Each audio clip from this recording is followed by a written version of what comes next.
할렐루야, 우리 하나님을 찬송합니다. 하나님을 사랑하는 사람들과 함께 매일 하나님 말씀을 묵상해서 1년에 성경 읽도가는 꿀송이 보약큐티 노록수 선교사입니다. 오늘 또 변함없이 주의 말씀을 펼치겠습니다. 역대상 22장에서 24장입니다. 오늘은 2023년 4월 20일 목요일입니다. 역대상 23장부터 27장까지를 읽다 보면 다윗이 성전 유지와 성전에서 하나님을 예배하는 일을 위해서 엄청난 정열과 열정과 어마어마한 사람들과 물질과 정성을 쏟아붓는 것을 우리가 실감하게 됩니다. 특히 23장은 성전 중심의 신정국가의 기틀을 확고하게 하는데 중요한 역할을 했던, 하나님을 섬기는 일에 평생을 살았던 레위인들의 직무에 대해서 자세히 설명하고 있습니다. 다윗 왕은 이제 솔로몬에게 왕위를 물려준 후에 국가의 지도자들과 제사장과 레위 사람들을 한데 모아 오직 여호와 하나님을 참된 하나님으로 섬기고 그분의 사랑받는 백성이 되어야 하는 그 다윗의 마음에 있는 하나님을 향한 그 열정을 백성들과 아들과 신하들에게 심어줍니다. 다윗이 장차 솔로몬 통치하에 성전을 짓고 성전을 섬길 30세 이상의 레위인을 계수하니 여러분 놀라지 마십시오. 하나님의 예루살렘 성전에서, 솔로몬 성전에서 예배를, 제사를 섬길 레위인들의 숫자가 자그마치 3만 8천 명이었어요. 아니, 우리가 성도가 3만 8천 명이라고 해도 엄청날 건데 예배를 섬기는, 성전을 섬기는 사람들이 3만 8천 명이라면 웜에 엄청나지 않습니까? 그 규모가. 다윗은 레위인들을 4개의 직무로 나누어서 인원을 배치합니다. 2만 4천 명에게는 성전에서 직접 예배하는 그런 일에 수종들게 만들었고, 6천 명에게는 관리와 재판을 맡겼고, 4천 명은 성전을 지키는 문지기로 삼았고, 나머지 4천 명에게는 찬양대를 맡깁니다. 생각만 해도 엄청나요. 그러니까 하나님이 다윗을 여러분 예뻐 안 할 수가 없겠잖아요. 너무나 하나님이 기뻐하실 일에, 와, 다윗의 그 규모가 엄청납니다. 놀랍습니다. 저와 여러분은 어디에서나 하나님을 예배하는 예배자들이 되어야 됩니다. 다윗이 이렇게 자기가 자리에서 물러나면서도 하나님을 잘 섬기도록 이렇게 철저하게 준비하는 걸 보면 참 대단하다고 생각합니다. 최근에 저는 선배 목사님이, 저희 교단의 선배 목사님이 은퇴하시면서 대전의 한박교회 곽창대 목사님께서 이제 4월 30일 날 은퇴 예배를 하게 되고, 지난 주일에 마지막 설교를 하셨다고 합니다. 근데 그 설교 말씀 가운데 마지막 설교가, 이제 은퇴하기 전에 마지막 섬기는 교회에서의 설교 제목이 예수님을 닮읍시다. 그러면서 설교에 그런 말씀을 하신 거죠. 가끔씩 성도들이 물었답니다. 목사님, 이제 조기 은퇴하시는데 은퇴하시면 무슨 일을 하시고 지내시려고 합니까? 그렇게 물었을 때 목사님의 대답은 참 얻는, 우리가 보통 사람이 할 수 없는 대답을 하셨다고요. 저는 은퇴하고 제가 할 일은 예수님을 닮아가는 것입니다. 저는 지금까지도 그렇게 살려고 제 나름대로 최선을 다해왔고, 은퇴 후에도 나는 예수님을 닮아가기 위해서 살아갈 것입니다. 뭐 다른 거 있겠습니까? 그런 고백을 들을 때, 참,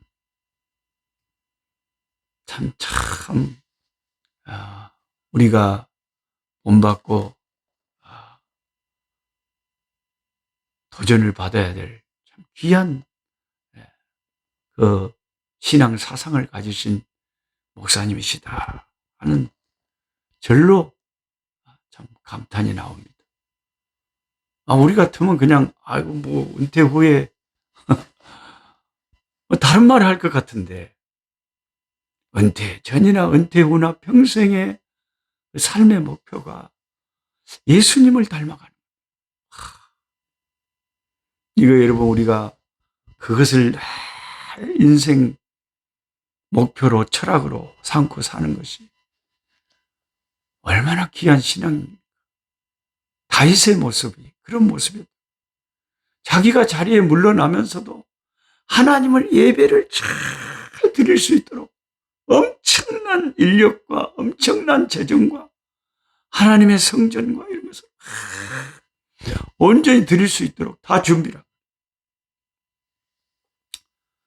구약 광야 시대의 성막과 제사에 필요한 기구들을 옮기는 일을 주로 맡았던 레위인들은 가나안 땅에 정착한 후에는 이제 더 이상 성막의 기구를 어깨에 메고 옮길 필요가 없어졌습니다. 그래서 이제 여러 성읍으로 흩어져서 제사하는 일에 종사를 하고 그랬는데, 이제 그들에게 이제 솔로몬 성전이 지어지면 성전에서의 직무가 레위인들에게 전적으로 주어진 것이죠. 성전으로 부름받은 이들이 그들에게 주어진 가장 중요한 직분은 섬기는 일이었다. 섬기는 일을 위해서 성전으로 부름을 받았다는 것입니다. 성전을 섬겼다. 레위인의 직무 수행 수칙 1장 1조는 우리는 성전에서 섬기기 위하여 부름받았다 하는 것입니다. 저 같은 이런 목회자들, 선교사들도 똑같죠. 예배를 인도하고 하나님 말씀을 전파하고 말씀을 가르치고 제자를 삼고 전도하고 또 주를 믿는 성도들을 돌아보고 보호하고 위에서 기도하고 신앙을 잘 이끌어주고 그런 주님의 양들을 섬기라고 부름을 받은 종들이죠. 그래서 히브리어로는 이 섬김을 아바드라고 합니다. 아바드.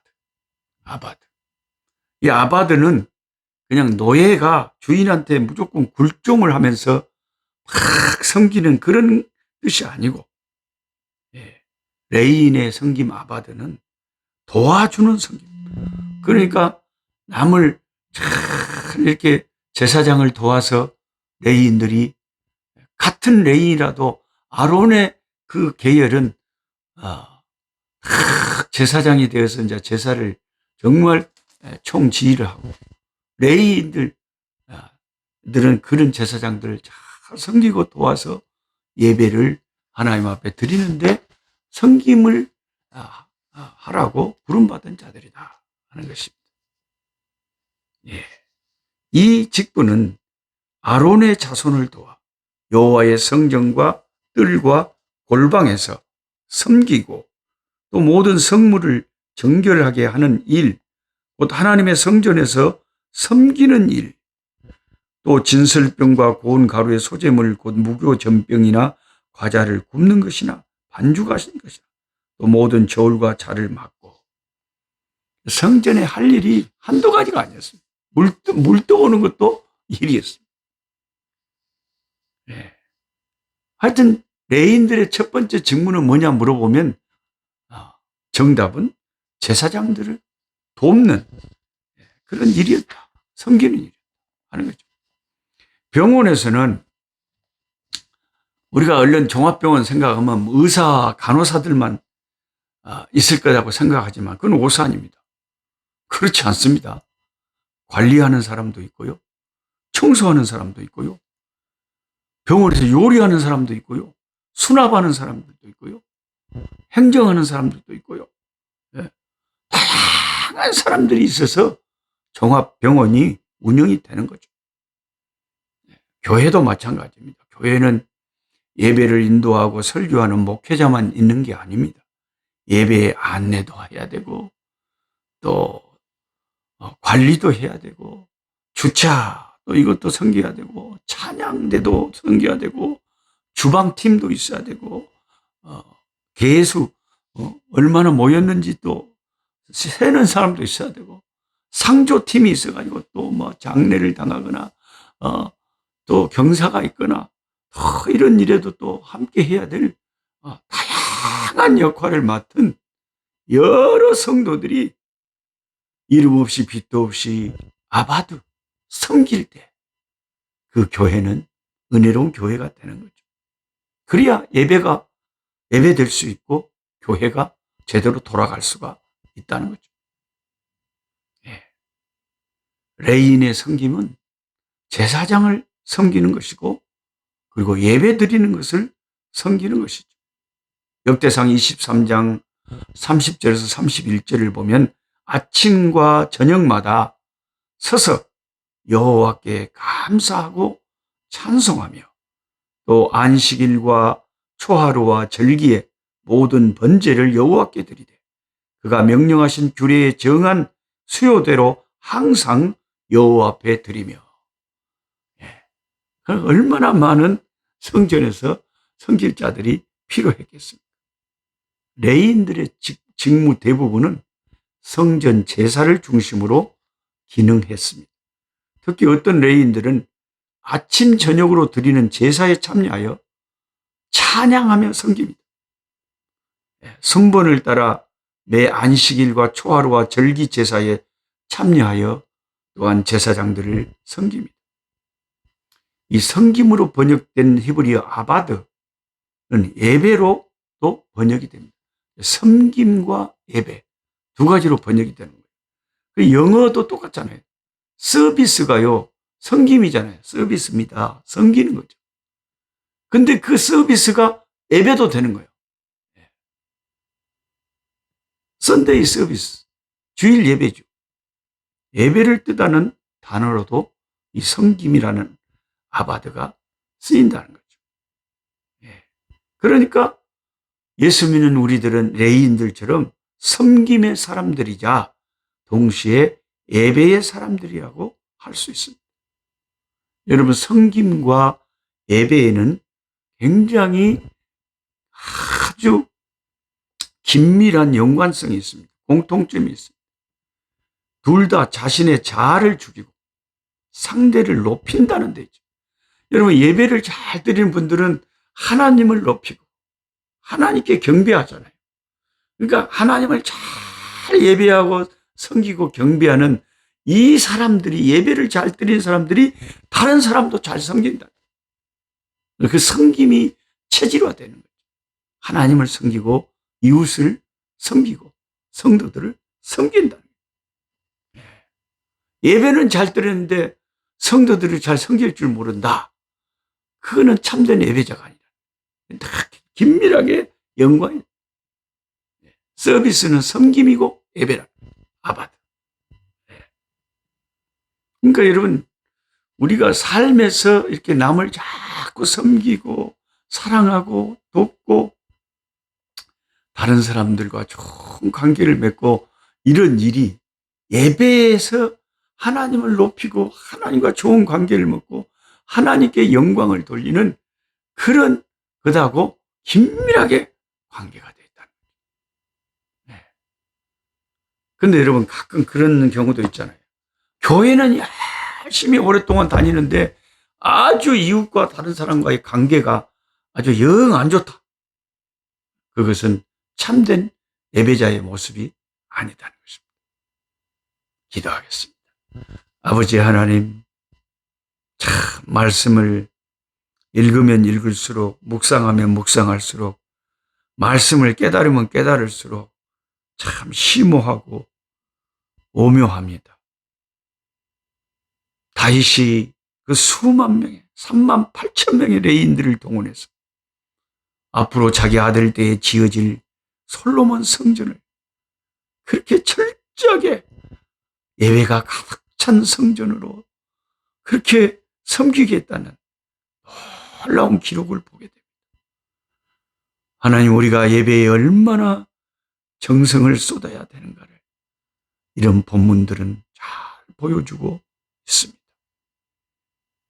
아버지 하나님, 우리가 늘 예배를 드리기 때문에 예배를 이렇게 다윗처럼 소중하게 생각하지 못할 때가 있었는데, 하나님, 그리고 하나님을 예배하는 자는 다른 사람을 또 잘 섬기는 자가 돼야 돼요.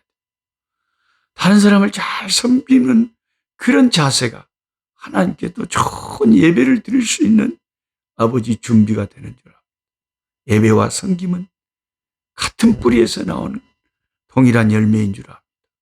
아버지, 우리 하나님께 예배도 잘 성공하고 사람들도 잘 섬기는 데 성공하는 성공적인 믿음의 사람들이 되게 저희들을 이끌어 주시옵소서. 우리 구주 예수님의 이름으로 기도하옵나이다. 아멘. 약한 자 힘주시고 강한 자 바르게 주한 자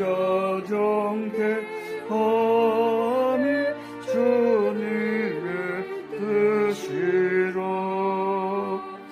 해 아래 압박 있는 곳 주 거기 계셔서 그 팔로 막아 주시옵소서.